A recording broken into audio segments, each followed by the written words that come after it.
Hi everyone, welcome to our channel. Let's learn daily. இந்த வீடியோவில் என்ன பார்க்க போகிறோம் அப்படின்னா 12th ஸ்டாண்டர்ட் ஹாஃப் இயர்லிக்குரிய லெசன் பிளான் தான் இன்றைக்கி நம்மளோட டே 8. இதில் என்ன கொஸ்டின்ஸ் இருக்குன்னா ரிமைனிங் கொஸ்டின்ஸ் நம்ம விட்ட கொஸ்டின்ஸ்லாம் அதில் இருக்கும்.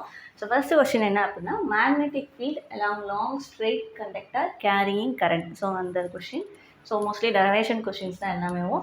Next same magnetic field along a circular coil carrying current அந்த question. Next force between two parallel wires carrying current. ஓகேவா? ஸோ அடுத்தது mutual inductance M12 equal to M21. அது நெக்ஸ்ட் எக்ஸாம்பிள் சம்ஸ் பார்த்தீங்கன்னா ஃபஸ்ட்டு 2 லெசன்ஸ்க்கு எழுதியிருக்கோம். எக்ஸாம்பிள் 1.1, 1.4, 1.11, 1.13. அதில் 11 13 ரொம்ப important questions. 1.17, 1.20, 1.21 அதில் ஏ செக்ஷன் மட்டுமாதிரி கண்டிப்பாக பார்த்துக்கோங்க. நெக்ஸ்ட் 1.24.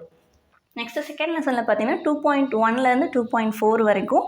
நெக்ஸ்ட் 2.6, 2.10 இது ரெண்டு important 3 mark questions. Next 2.13 and 2.14. Next 2.20. அடுத்து இதிலேருந்து இம்பார்ட்டன்ட் 2 மார்க்ஸில் வரும் மோஸ்ட்லி. So 2.23, 24, 25 and 26. 27 வந்து 1 மார்க்கில் கேட்பாங்க. ஸோ இந்த எக்ஸாம்பிள் சம்ஸ்லாம் செஞ்சு பார்த்துக்கோங்க. இந்த கொஷின்ஸை இன்றைக்கி மறக்காமல் கவர் பண்ணிடுங்க. தேங்க்யூ.